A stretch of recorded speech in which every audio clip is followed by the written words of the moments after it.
Hello Gemini, Sun, Moon, Rising. This is your reading for the transit as Chiron enters Taurus on June 19th. Today's the 18th, so this should be out in time. But this is a long transit. Chiron, the wounded healer, will enter into Taurus again Friday the 19th of June. It will be there until April 17th. September 17th rather. It will retrograde back into Aries until April 17th, 2027, and then it will move direct back into Taurus until 2034. It's a long transit. So what does this mean? And especially for our Gemini friends. So it has been 50 years, a half a century. Yeah, since Chiron has been in Taurus. So, yeah, it takes a long time. This is all about pulling up some shadows. So this is a really good time to do shadow work if that is something you're interested in doing. But this transit ends as Chiron enters into Taurus. Uranus leaves Taurus and moves into Gemini. So this is ending that upheaval that Uranus brings, right? Uranus is the planet of sudden change and disruption. But as Uranus leaves Taurus, this sets the foundation to get grounded, to find your sense of stability. So for all of us, and I just want to make sure I get to my notes, like this transit is shifting our focus toward healing our self-worth, our finances, our money, finding better financial security, and healing our relationship with the material world. For so many of us, at least for me, growing up, money was not seen as a good thing. It was not good to have money, but we know that that's not true. That's just what my parents thought. Or not to have a lot of money. You had to have enough money for a roof over your head, for food on the table, and that kind to pay your bills. And pretty much that was it. That was their belief system. We know that we are here for abundance. We are here to receive as much as possible, but we're here now to remove the blocks, right? The things, the mindsets that have been put upon us through societal standards, and through our family, through our communities, right? What they believed. And to break through those things and have the life that we want. So Gemini, Chiron and Taurus is activating your 12th house. And this is about releasing and surrendering, which is really hard, right? Especially for Geminis, because you get really caught in your mind. But it's opening up that door of spirituality, of your subconscious. So getting out of the conscious mindset into the inner space. This is all also highlighting for our Gemini friends the underlying wounds around scarcity, your insecurities, and your past griefs. So whether it is a lost love, whether it is someone who has passed on that you're really, really missing right now, and there could be an anniversary coming up, or there's something that's just really close to the heart. It's about looking at that, because our loved ones are never gone. And we know this, right? We know they're never gone. Our relationship with them is just different. It's more authentic, actually, in the spiritual realm, because now we are soul to soul. We don't have that human interference getting in the way. So let's see what the cards hold for our Gemini friends. We have 5 decks, 4 oracle decks, a tarot deck, and this is the Spirits and Shadows deck. I do not have a book for that, so we're on our own. Cosmic Energy, Enchanted Path, our Tarot, and our Ganesha. So we will pull 2 cards from each of the oracle decks, unless some more pop out, and 9 cards from the Tarot. So Gemini, this is for you. What does this transit hold? Now, this is a long transit, 2033 to 2034, somewhere around that area. So if anything in this video is resonating with our Gemini friends, I would say save this video and refer back to it. And as a side note, Chiron is entering Taurus on the 19th of June. 2 days later, the 21st, we have the summer solstice. So we switch from Gemini season to Cancer season. During Cancer season, Mercury goes retrograde. So just as things are starting to move forward, we go into the retrograde phase. Cancer is a water sign. It is the first water sign. It's about our feelings, our emotions, our intuition. It is about family and home. While Mercury is retrograde in the sign of Cancer, you can all expect, that old emotions will make their way to the surface. Past relationships, relationships we had forgotten about, things that need to be healed on the emotional spectrum will make their way to the surface. And it's not to cause pain. It is for you to take a look at it and actually heal it. Not push it aside, because this is what we do. We push it aside and then it comes back up in a different relationship or in a different form, but the same lesson. And then we want to know why we're not getting anywhere. Because we've chosen not to address the lesson involved. So things are going to come back up. And this is for all signs, Gemini, not just for you. So it's time to heal those things. So that's just a side note. Again, this is a long transit. But Mercury will be retrograde in the sign of Cancer. Pretty much all of July we're going to feel it. So let's see. Shadows and spirits, what do you hold for our Gemini friends? I'll pull 2 cards out of each of the first 3 decks. And then we'll do the tarot, and then we'll get to the last deck. Cosmic Energy Oracles. Card came out, Happiness. Okay. Card face down, Happiness. It says, happiness comes from a fulfilled heart and harmonious relationships. So, relationship healing from the past relationships creates harmony in your current and present relationships. The Enchanted Path Oracle deck. So let's see what the shadows and spirits hold. The Tomb and Defiance. The Tomb. So where, Gemini, have you been feeling stuck? Or where have you held yourself apart from the world? Have you separated yourself and put yourself in a bit of a cocoon type situation where you have separated yourself from the rest of the world? Defiance. So defiance is a really strong word. But the question, Gemini, is who are you being defiant toward, or what are you defying? If you're being defiant towards your own healing, that's just a self-sabotage. That's a form of self-sabotage, and that will keep you encapsulated in the feeling of a tomb. It will keep you feeling like you cannot break free. If you're defying the healing that comes to you, or the intuition that comes to you, or the lessons that keep coming up. Very strong words. But you have cosmic energy, and you have, both of these cards have butterflies on them. Happiness. Happiness comes from a fulfilled heart and harmonious relationships. So butterflies. So butterflies are a sign of transformation, change and transformation. And you have prayer. Prayer is a dialogue with the universe. Express your wishes. This is a dialogue with the universe from your soul to the soul of the creation, And we all want happiness. But happiness does not come from other people. It comes from us within. We can do things with people that, stir up that happiness within us. But when that happens, that's when we realize that's already within us. We have to then decide to do things every day that are not in defiance of happiness, however, that lead us to the path of happiness. Enchanted Path. Action. Take steps that lead you closer to your dreams, right?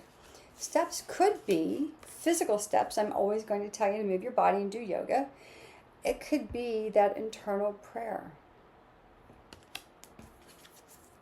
It could be, what does happiness mean to me? And you have eternal love. Recognize that love is a constant eternal force. So love in and of itself, the truest form of love, right, is a constant eternal force. Not necessarily the way that the human world defines love. There's a difference. There's a big difference. The universal love is unconditional. It is all encompassing. It is all accepting. It does not put limitations. It does not put expectations. But in the human form, it comes off a little different. We have our constructs and our concepts in our minds. We have what society tells us love should be. And we get into our mental space instead of our emotional space, instead of the space that connects us to the universe divine. So maybe step away from that. Step away from the physical space and go to the spiritual space. Whatever prayer is, right? You don't have to be a religious person to pray. I'm very spiritual. I don't follow any specific religion anymore. But I pray throughout the day. All different things. If I see an accident on the road, I pray for the people involved in the accident. I pray for the first responders. If I see an animal on the side of the road that I can't get to, I pray for its, ability to get to where it needs to go. So, and again, eternal love. Love from the spiritual realm, from the soul space, not from the human space. So Gemini, let's see what the tarot holds for you. Ace of Wands in the split. We'll see if that comes back out in your reading, although I think Taurus had that. But we'll see if it comes out in your reading. And we will pull Gemini 9 cards for you. And less of Source wants more or less cards. But I will go for 9. And then the card on the root of the deck is 10. 10 is universal number of new beginnings, right? Number 1. And you being number 1. Your own source of your own divinity. Finding that divinity within. King of Pentacles. Let me turn these cards. King of Pentacles, your first card, came out face up. Yeah.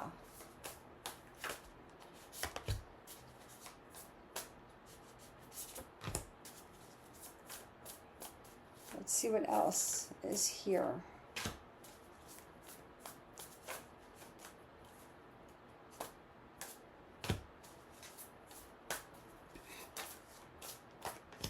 The Tower.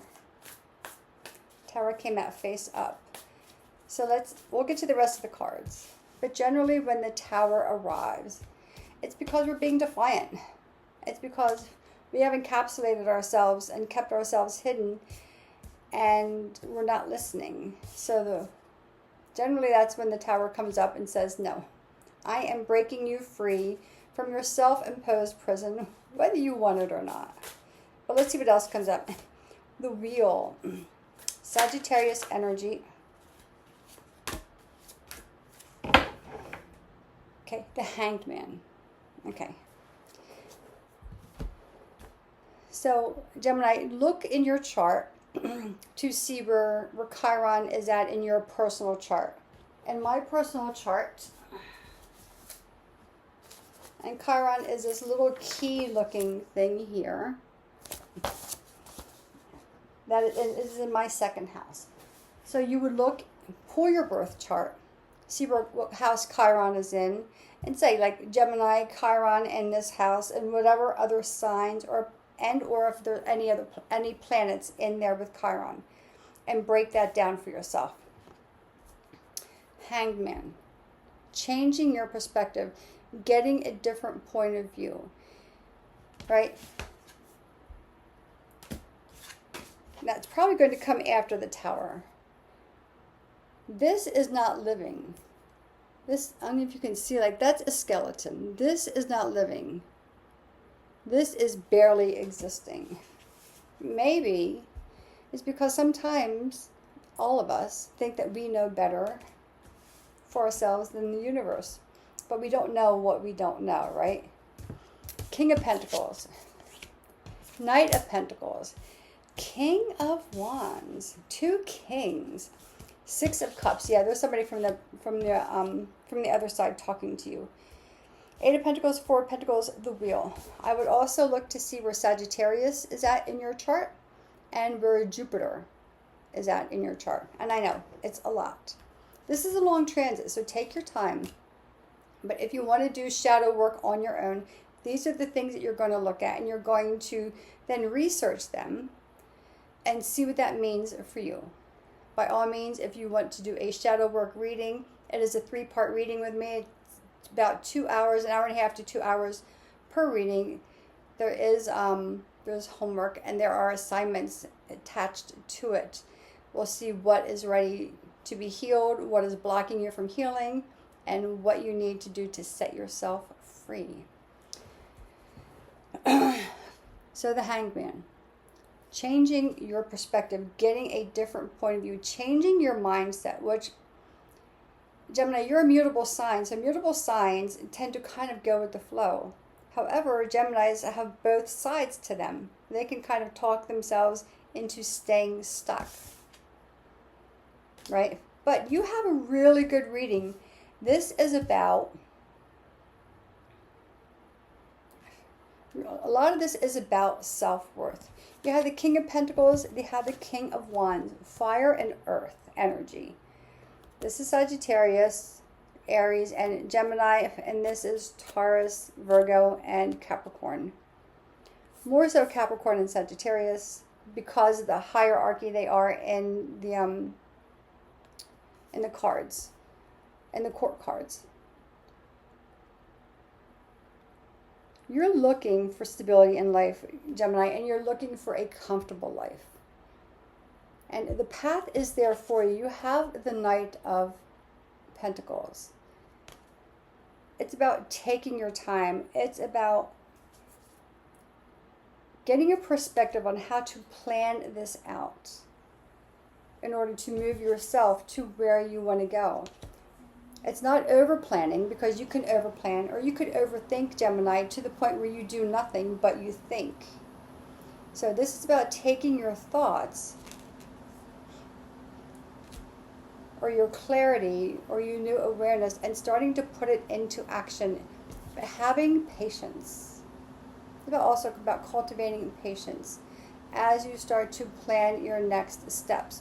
And if you see, there's a horse in here, so that could be a sign for some of us. There's also a rabbit, butterflies, and you have dogs in here, that they are signs for you.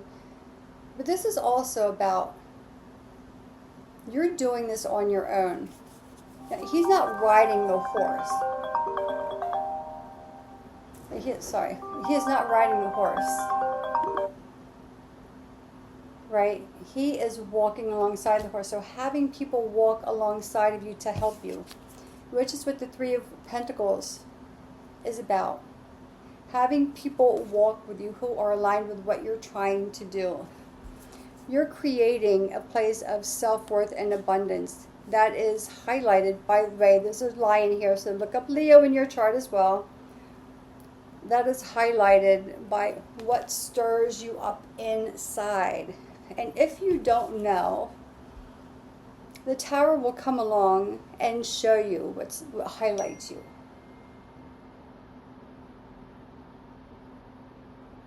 I'm sorry, there's a message coming up on my thing. The Tower will come up if you get stuck, Gemini, as to like what is really driving you, like from the inside, not from the mind, but from the soul set. The Tower will come along and open that space up for you. And it could be that maybe you don't realize what's lighting you up because you're mourning somebody from the other side. This is a big mourning from somebody from the other side. I get the feeling there's 2 people on the other side. And again, this is a general reading. And all of us have somebody on the other side. But this is a general reading. Somebody has a male and a female on the other side that they're... And there's someone named Mary. Now that's my mother. And my mother was a Gemini. But someone else out there has someone, a Gemini in our audience, has someone named Mary on the other side who's trying to communicate to them. So Don't get lost in the memory, but let the memories of these people, of your loved ones, guide you to your passion. That's what they're trying to do. And sometimes we get a little stuck in our mind and we can't feel it. So there could be a tower moment. But here's the thing, Gemini. You know this. You have the ability to stand on top of your own world, to see the bigger vision, right? You are an air sign. So think eagles soaring through the air, right? You have that ability to see the bigger picture. Jupiter is about the bigger picture. It's about expansion. Jupiter is your balancing planet. It is Sagittarius. It is the opposite side of the wheel. It balances you out. See the bigger picture, not the small picture inside of you. Maybe that's why you can't make your way out of here, because your thoughts are conflicting with one another. There's a bigger picture that's being asked, that you're being asked to take a look at. And in doing so, again, Four of Pentacles, Knight of Pentacles, this is taking your time, setting a brand new foundation for yourself that is outside of your wheelhouse, outside of your regular comfort zone. And it is asking you, Gemini, use the tools within you. Use your intuition, use your natural abilities to create the life that you want. It's going to take time. This is a journey of 7 years. So let's not rush it, right? And the Knight of Pentacles says, like, we're not rushing. And we're not making anyone else do it for us. This is our journey to do on our own. However, we will have people along the way to help us, if you choose to listen. This is trusting something outside of your own thought system. It is about letting the other side communicate to you. And again, there is a Mary coming in very strong. My mom's name is very good. It's not for me. I don't think. She's a Gemini. I'm a Sagittarius. I don't think that's her, but it could be. But if anyone, other Geminis out there are watching, we have a Mary on the other side. She's trying to communicate. Or maybe my mom was talking to me and she wants to make herself known here. But this is trusting your intuition. It's stronger than you realize. If you get out of your mind, out of your thoughts, into your inner space, you can create magic. And let's see what the Ganesha cards hold for our Gemini friends. Interesting, Gemini. And again, maybe that is leaning into prayer. And prayer could be, again, it's not a religious thing. It can be, it doesn't have to be. We make wishes on candles. We still wish upon the star. If we see the first star at night in the sky, we always make like this little secret wish. That's the same thing. It's the same thing. Let's not overcomplicate it by societal constructs. Okay, your final cards, Gemini. Openness. Card number 18, openness. Card 1, beginnings. So this would be like the Fool in the Tarot, right, in Major Arcana. First steps. So you're on a brand new journey. And of course the Om symbol is here. For me, it's always going to come back to yoga and my connection to the higher self comes through. This is a new beginning. This is a new journey of changing your perception, trusting, knowing that you can alchemize and create the world that you want for yourself. It's there, available for you. Happiness is your rite of passage. It does not come from anyone else. It comes from within. Once you start setting yourself free, once you let go of this thing of defiance, and you start allowing yourself to open, Gemini, everything is ready. It's already there. There is a theory that the past, present, and future all live simultaneously at the same time, right? They're parallel parallel realms. And everything you want and desire is already there for you. It's not about saying, I want this, or I am trying to attain that. It is, I am this. This is already mine. Not I am trying to attract this, but I attract everything that I want. I am a magnet for everything that is. I am energetically aligned. Not I'm aligning my energy, but I am already energetically aligned for my future, for myself. Things will start to open up for you, Gemini. Change your mindset. Change your words. Change your life. Gemini, that is your reading. If this has been helpful, share it with another Gemini. Maybe like the video and maybe subscribe to the channel. If you want to dive deeper, if there is either a basic reading you want, or if you want to dive into your shadow self, for the shadow self, send me an email. We will set up a consultation first to see where we're going to land with that. But until next time, enjoy the Chiron and Taurus and enjoy this transit. It's going to be great. Take care, Gemini. Sending you light and love.